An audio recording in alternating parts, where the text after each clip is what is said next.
He called his uncle a cruel, feminine man and even fought against him during the Second World War. Why did Hitler's nephew betray his uncle Adolf? English-born William Patrick Hitler was the son of Adolf Hitler's half-brother Alois Hitler Jr. Born in 1911, he was raised by his Irish mother after his father left them in 1914. He had a normal British upbringing and was described as someone who was aware of but never flaunted his famous last name. However, that would change in his early 20s. In 1933, William moved to what was now Nazi Germany in attempts to make money and benefit from his half-uncle's growing power. Adolf, who was now Chancellor, found him a job at the Reichsbank in Berlin and later at the Opel automobile factory. William pushed his way into meetings and dropped the Hitler name any chance he could to try and move up the ladder. Adolf started calling him his loathsome nephew and began publicly calling him out, stating, "I didn't become Chancellor for my family to have a free ride." Adolf's distrust of William would grow due to his constant womanizing and the way he continually took advantage of his last name in public.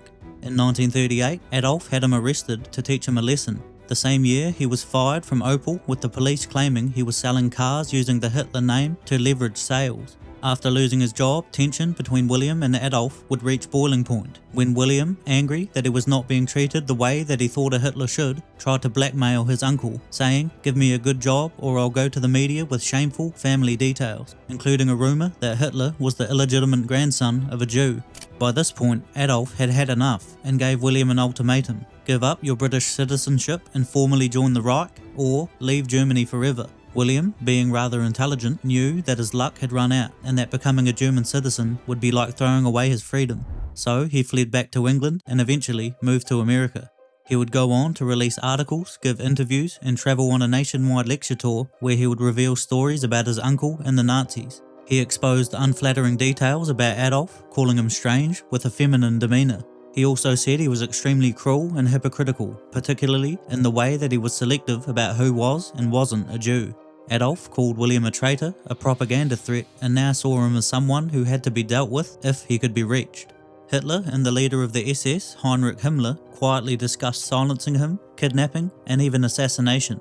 But ultimately, Hitler decided killing him wasn't the best idea, as it would only reinforce the public claims William made about him and make him look as bad as he said he was. However, he did want him shut up or be made to disappear in some capacity.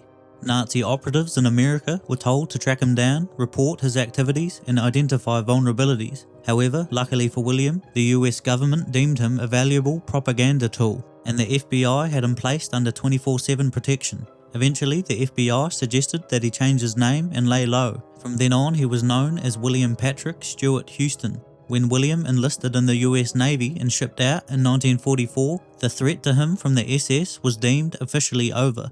His service was the ultimate middle finger salute to Adolf. In fact, William openly said he wanted to fight because of who his uncle was.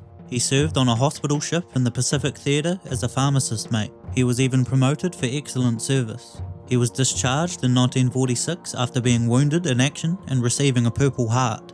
After the war, he kept away from the media and led a relatively normal American life. He settled in Long Island, New York, married in 1947, opened a successful medical lab, and eventually had 4 sons. He died in 1987 at the age of 76. 3 of his sons are still alive today, and it's rumoured that they made a pact to not have any children as to not continue the Hitler bloodline, although the eldest son denied this. Either way, none of the boys had children, so the Hitler bloodline will end with them.